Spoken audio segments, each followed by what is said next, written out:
Il suffit de se placer devant la caméra et ensuite de faire semblant de jouer de la guitare.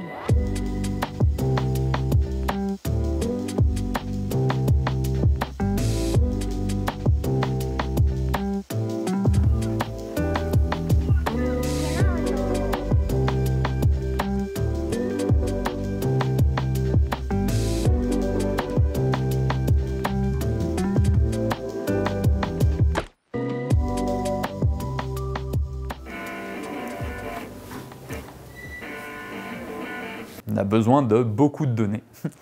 Donc souvent des gens qui vont passer des heures à montrer ce qu'on veut être capable de reconnaître à la machine. Donc ça peut être, ça c'est un poignet gauche, ça c'est un coude gauche, ça c'est un nez. Et donc le faire sur plein d'images. Comme ça, sur des nouvelles images, l'ordinateur sera capable de dire « Ah, bah ça je pense que c'est un nez ».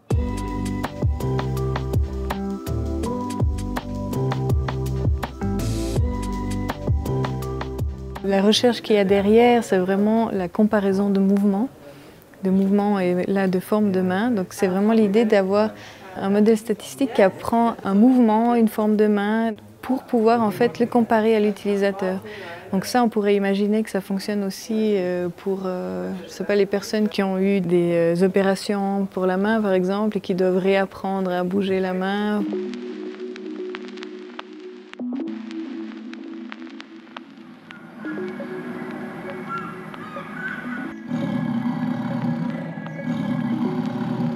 Par exemple, si on a un robot qui doit comprendre 2 ou 3 personnes qui sont en face de lui, il faut comprendre quand ces personnes parlent, à qui elles s'adressent.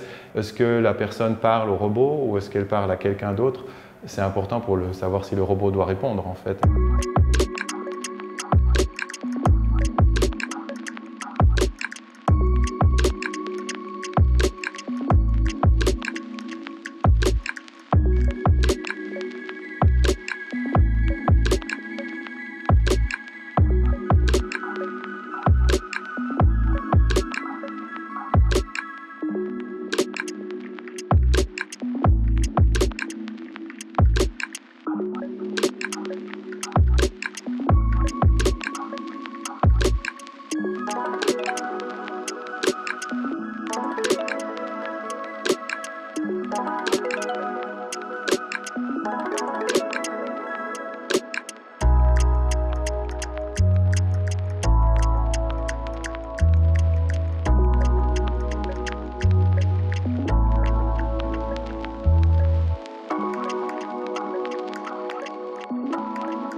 L'intelligence artificielle ne sera jamais plus intelligente que ce qu'on l'a créé. Dans ce cas-ci, on a un nouvel objet, une nouvelle couleur, mais de nouveau, on va essayer de retransformer ça en quelque chose qu'on connaît. Il faut toujours garder à l'esprit, est-ce que ce que j'essaie de lui faire faire est quelque chose qui correspond à ce pourquoi je l'ai entraîné?